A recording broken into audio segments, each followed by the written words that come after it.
Hello दोस्तों, बहुत बहुत स्वागत अभिनंदन एक बार फिर से RDX GS गुरु में। दोस्तों, हम रसायन विज्ञान पढ़ रहे हैं, रसायन विज्ञान के MCQ है ना। तो उसमें लेक्चर नंबर 2 है आज। चलो शुरू करते हैं। आज क्या पढ़ेंगे? भौतिक परिवर्तन, रासायनिक परिवर्तन और विलयन, ये सब पढ़ेंगे। ठीक है, चलो शुरू करते हैं। पहला क्वेश्चन है, भौतिक परिवर्तन का एक उदाहरण है। क्या है भौतिक परिवर्तन? पानी में चीनी का घुलना। भौतिक परिवर्तन क्या होता है? जिसमें मतलब उसको रिवर्स भी किया जा सकता है। जैसे हमने पानी से बर्फ़ बनाया और बर्फ़ को पिघला के पानी बनाया, तो ये भौतिक परिवर्तन। लेकिन ऐसा परिवर्तन जो रिवर्स नहीं हो सकता है, जैसे कागज़ को हमने आग लगाई और उसकी राख बन गई। अब राख को कागज़ बनाया जा सकता है? नहीं बनाया जा सकता, तो हो गया रासायनिक परिवर्तन। ठीक है, ये दो तरह के परिवर्तन होते हैं। चलो देख लेते हैं। भौतिक प्रक्रिया वह प्रक्रिया है जिसमें कारक को हटा देने पर भौतिक प्रक्रिया में भाग लेने वाले पदार्थ पुनः अपनी पूर्ववर्ती अवस्था में आ जाता है। भौतिक प्रक्रिया अस्थायी और उत्क्रमणीय यानी रिवर्सेबल होती है। अस्थायी होती है और उत्क्रमणीय होती है, ये ध्यान रखना दोनों चीज़। मतलब फिक्स नहीं है, अस्थायी है और रिवर्सेबल है।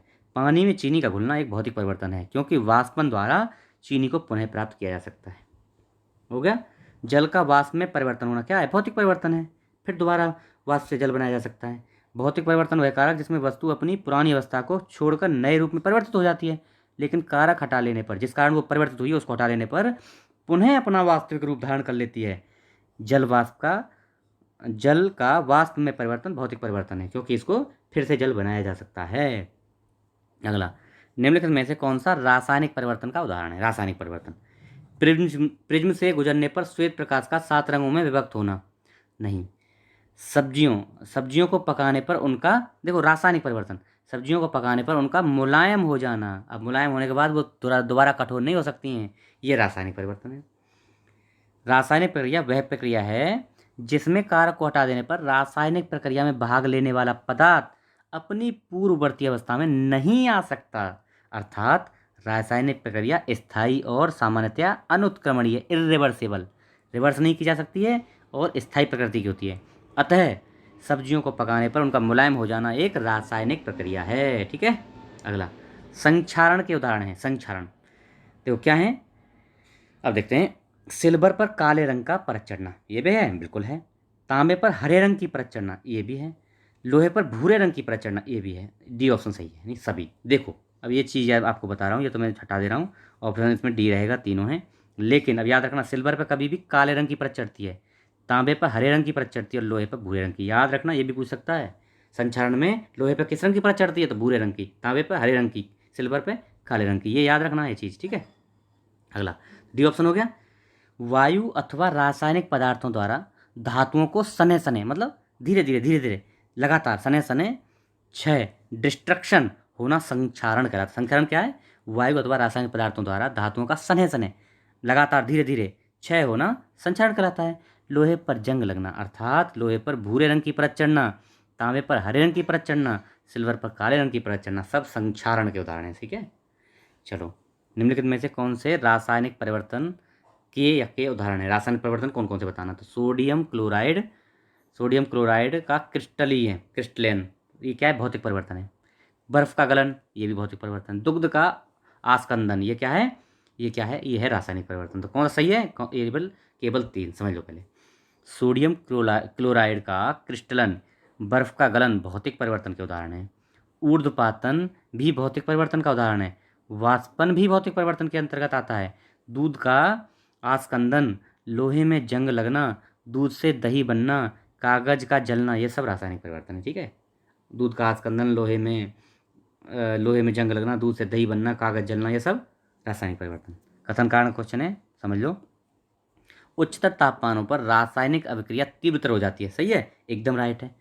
उच्चतर तापमानों पर आणविक गति और द्रुत हो जाती, तेज हो जाती है, बिल्कुल राइट है, ए ऑप्शन हो जाएगा। ठीक है, देखते हैं, यही है ना। हाँ, उच्चतर तापमान पर आणविक गति तीव्र हो जाती है। रासायनिक अभिक्रिया की गति प्रतिकारकों से के सांद्रण ताप, मतलब रासायनिक अभिक्रिया की गति प्रतिकारकों के सांद्रण ताप, भौतिक अवस्था एवं प्रतिकारकों की प्रकृति पर निर्भर करती है। सामान्यतः प्रतिकारकों का ताप जितना अधिक होगा, उनकी प्रतिक्रिया उतनी ही अधिक या तीव्र होगी। ठीक है, कौन सा हो गया? ऑप्शन हो गया ए। अगला देखो, अगला क्या क्वेश्चन है भाई? जल अपघटन में ऊर्जा किस रूप में उत्पन्न होती है? जल अपघटन में तो ऊर्जा ऊष्मा के रूप में, इंपॉर्टेंट है। जल अपघटन यानी हाइड्रोलिसिस वह प्रक्रिया है जिसमें लवण के आयन लवण के आयन और जल के आयन या अणु परस्पर संयोग करके अम्लीय या क्षारीय घोल बनाते हैं। दोबारा समझ लो, हाइड्रोलिसिस वह प्रक्रिया है जिसमें लवण के आयन और जल के आयन या अणु परस्पर संयोग करके अम्लीय या क्षारीय घोल बनाते हैं। इसको क्या बोलते हैं? जल का अपघटन बोलते हैं। इसमें ऊर्जा ऊष्मा के रूप में निकलती है। ठीक है। पास्चुराइजेशन की वह प्रक्रिया है जिसमें दूध को पहले बहुत देर तक गर्म किया जाता है और एक निश्चित समय के बाद उसे अचानक ठंडा कर लिया जाता है। इसे पास्चुराइजेशन कहते हैं। पास्चुरीकरण या पास्चुराइजेशन द्रव खाद्य सामग्री के संचरण मतलब उनको प्रिजर्व करने की विधि है। इस विधि की खोज लुई पास्चर ने की थी। इन्हीं के नाम पर इसका नाम पास्चुरीकरण रखा गया।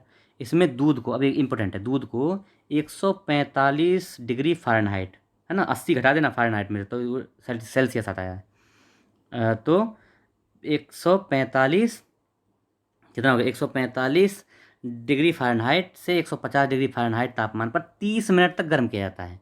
इसके पश्चात इसे 55 डिग्री फ़ारेनहाइट तक ठंडा कर लिया जाता है। इस पास्चुरीकरण प्रक्रिया से दूध में उपस्थित हानिकारक कीटाणु नष्ट हो जाते हैं। देखो, 145 फ़ारेनहाइट से लेके 150 फ़ारेनहाइट तक गर्म करो 30 मिनट तक, फिर उसे 55 फ़ारेनहाइट तक ठंडा कर लो, और भैया इसको ही बोलेंगे पास्चुरीकरण या पास्चुराइजेशन। पास्चुरीकरण संबंधित है किससे? दुग्ध के निर्जमीकरण निर्जमीकरण मतलब कीटाणु को मारने से संबंध है। ठीक है। ए, पास्चुराइजेशन ऐसी प्रक्रिया है जिसमें किसी तरल या दूध का निर्जमीकरण करके उसकी भंडारण क्षमता में सुधार किया जाता है, मतलब उसको रखने का टाइम बढ़ जाता है। पास्चुरीकृत की प्रक्रिया में दूध को 16 सेकंड तक 70 से 85 डिग्री सेल्सियस तापक्रम पर रखते हैं।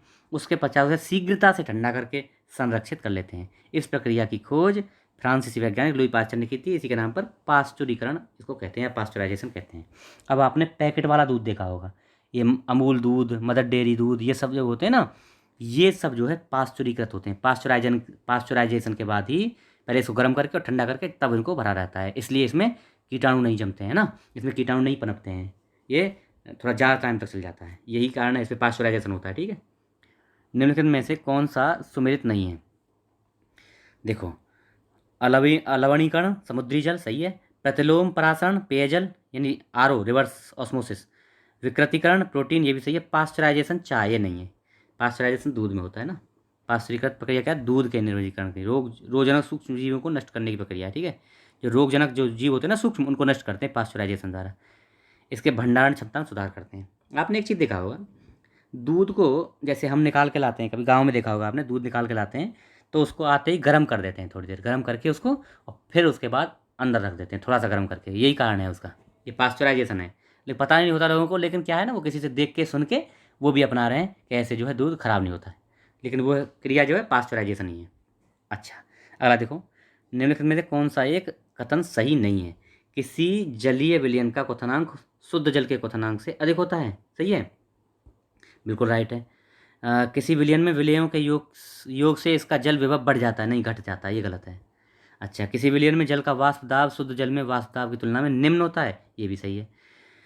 जब किसी विलयन को एक अर्धपारगम्य झिल्ली द्वारा जल से अलग किया जाता है तो विलयन पर दबाव देने से जल का प्रवाह रोका जा सकता है, ये भी सही है। बी ऑप्शन गलत है। क्या है? जल में किसी विलय या अन्य घुलनशील पदार्थ को मिलाने पर क्वथनांक क्या होता है? बढ़ जाता है, घटता नहीं है, क्योंकि सतह पर उपस्थित विलय अणु जल के वाष्पन की दर को कम कर देते हैं, वाष्पन को कम कर देते हैं, इसलिए क्वथनांक क्या है? बढ़ जाता है। इसके विलयन में जल का वाष्प दाब शुद्ध जल में वाष्प दाब की तुलना में निम्न होता है। देखो ऊपर जो देखो, कोई ऐसा कुछ जो है विलय मिला दें कि जब किसी जल या विलय में कोई घुलनशील पदार्थ, कोई मतलब इम्प्योरिटी मिला देते हैं, जैसे नमक मिला दिया, कुछ मिला दिया, तो क्वथनांक बढ़ जाता है। क्या है? सतह पर उपस्थित विलय अणु जल के वाष्पन जो होता है ना, उसको कम कर देते हैं, इसलिए जो है एनर्जी बाहर निकलेगी नहीं, अंदर रहेगी, तो क्वथनांक थोड़ा बढ़ेगा। यह है। परासरण दाब विलयन पर बाह्य दाब, परासरण दाब मतलब विलयन पर लगने वाला बाह्य दाब उसको बोलते हैं, के द्वारा विलयन में विलायक का प्रवेश रोका जा सकता है। अतः ए सी डी सही है, लेकिन बी ऑप्शन गलत है। ठीक है, हो गया। अगला, अशुद्धियों के कारण द्रव का क्वथनांक क्या है? बढ़ जाता है। बढ़े ना, अभी द्रव का क्वथनांक अशुद्धियों के कारण बढ़ जाता है। ओके, चलो ये ऑप्शन। ऊंचाई की जगहों पर पानी 100 सेंटीग्रेड के नीचे के तापमान पर क्यों उबल जाता है? क्योंकि गुरुत्वाकर्षण क्योंकि वायुमंडलीय दाब कम हो जाने से उबलने का बिंदु नीचे आ जाता है, ए ऑप्शन, ठीक है। ऊंचाई पर जाने पर वायुमंडलीय दाब कम हो जाता है, अतः जल का क्वथनांक घट जाता है। ऊंचाई जाने पर प्रेशर घटा तो क्वथनांक भी घट गया। जल कम ताप पर उबलने लगता है, इसी कारण ऊंचाई पर जाने पर खाना देर से पकता है। पढ़े हैं ना हम लोग, कथन कारण क्वेश्चन है भैया। नमक और बर्फ़ के मिश्रण से 0 डिग्री सेंटीग्रेड से नीचे का तापमान प्राप्त होता है। सही है, बिल्कुल राइट है, बिल्कुल राइट है ये बात। अच्छा, नमक बर्फ़ में हिमांक को बढ़ा देता है। नहीं, नमक बर्फ़ के हिमांक को बढ़ा नहीं, घटा देता है, घटा देता है भैया। क्या हो गया, ए सही है, आर गलत है। अपद्रव्य यानी इम्प्योरिटीज़ को मिलाने से द्रव का क्वथनांक बढ़ जाता है, जबकि गलनांक सामान्यतः कम होता है। इंपॉर्टेंट है, गलनांक कम होगा और क्वथनांक बढ़ जाएगा। 0 डिग्री सेंटीग्रेड पर पिघलती बर्फ़ में कुछ नमक या सोडा इस तरह की चीज़ मिला देने से तो बर्फ़ का गलनांक 0 डिग्री सेंटीग्रेड से -22 डिग्री सेंटीग्रेड तक आ जाता है, इतना कम हो जाता है। ऐसे मिश्रण को हिम मिश्रण, फ्रीजिंग मिक्सचर कहते हैं। इस प्रकार ए सही, आर गलत। कोहरे में निम्नलिखित में से कौन सा कोलैडी तंत्र पाया जाता है? तो गैस में द्रव का मिलना, ये कोलैडी तंत्र पाया जाता है। देखो, कोहरे में जल वाष्प का संघनन लघु जल बिंदुओं के रूप में होता है, जो धरातल की दृश्यता को प्रभावित करते हैं। अच्छा, जब धरातल के नज़दीक स्थित वायु का तापमान ओस जमने तक पहुंच जाता है तथा हवा ठंडी हो जाती है, तब उसमें उपस्थित जलवाष्प का संघनन वायुमंडलीय धूल कणों इत्यादि के चारों तरफ हो जाता है। जलवाष्प जम जाती है धूल कणों पे, तो ये संघनित जल की बूंदें हल्की होने के कारण हवा में लटकती रहती हैं और ये हवा के साथ स्थानांतरित होती हैं। ये कोहरा है। 100 ग्राम चीनी को आधा लीटर पानी में मिलाकर एक असंतृप्त है, इंपॉर्टेंट है ये चीज़, असंतृप्त चीनी का घोल तैयार किया जाता है, तो निम्न में से कौन सा भौतिक राशि नहीं बदलेगी? तो भैया आयतन नहीं बदलेगा। क्यों? अगर संतृप्त हो जाता तो आयतन बढ़ जाता, लेकिन असंतृप्त है, मतलब मैंने 1 गिलास पानी में 1 चम्मच चीनी डाल दी, नमक डाल दिया, तो आयतन बढ़ेगा? नहीं बढ़ेगा, घुल जाएगा उसमें। घनत्व तो बदल जाएगा, द्रव्यमान बदल जाएगा, सांद्रता बदल जाएगी, लेकिन आयतन नहीं बदलेगा। 100 ग्राम चीनी को आधा लीटर पानी में मिलाकर एक असंतृप्त चीनी का घोल तैयार किया जाए, तो चीनी पानी में घुली रहेगी, इसमें और चीनी घुलने की संभावना रहेगी। असंतृप्त है ना, संतृप्त मतलब घुलना बंद हो जाए, घुल ही नहीं सकता है। संतृप्त वो होता है, असंतृप्त मतलब और गुंजाइश है घुलने की, क्योंकि विलयन असंतृप्त है, इसलिए चीनी घुलने की संभावना और रहेगी। इस प्रक्रिया में विलयन की सांद्रता व घनत्व तो बढ़ जाएगा, सांद्रता बढ़ जाएगी, घनत्व तो बढ़ जाएगा, परंतु आयतन नहीं बदलेगा। ठीक है, चलो निम्नलिखित कथनों पर विचार करना है। परासरण के प्रक्रम में विलायक सांद्र घोल से तनु घोल की ओर जाता है।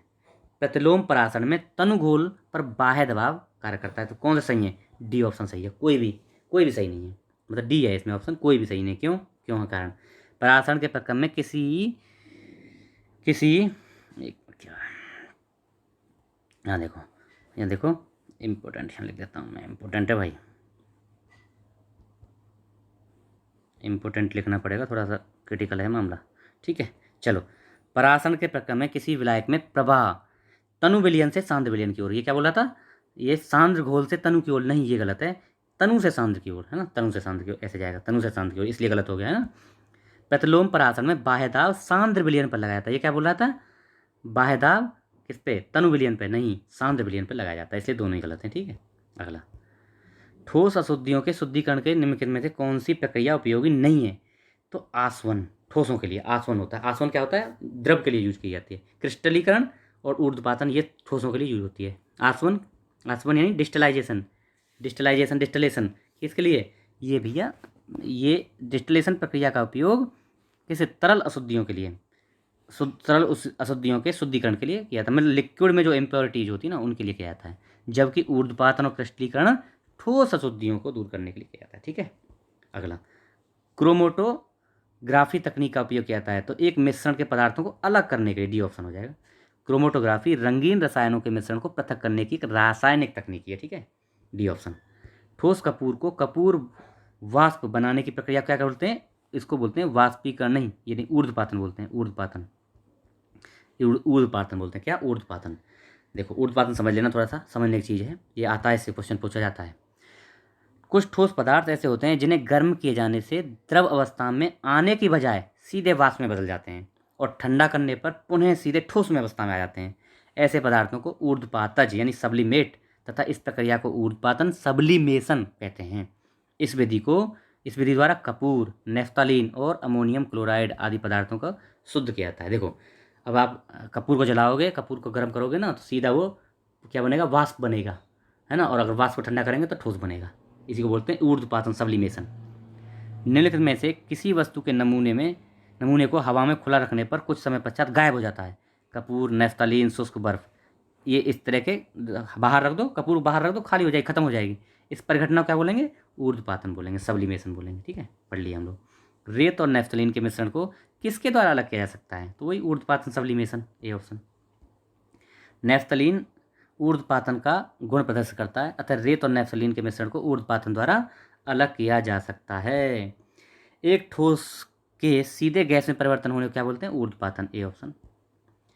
सूची 1 को सूची 2 से आपको मिलाना है। ठीक है, तो देखो 2 क्या, MnO2 में Mn का उपचयनांक कितना होता है? Mn का उपचयनांक कितना होता है? और भैया SO ये पूछा है, ये H2SO4 में S का उपचयनांक कितना होता है? CaO में Ca का उपचयनांक होता है, और NaAlH4 में Al का उपचयनांक कितना होता है? तो देखो ये ज़्यादा क्रिटिकल क्वेश्चन है। इसमें ए ऑप्शन है 3 4, मतलब पहले में है 3 यानी कि CaO में Ca का उपचयनांक होता है 2, है ना, Ca का 2। उसके बाद फिर भैया दूसरे में हो गया 4, यानी Al का होता है 3, और 4 होता है किसका?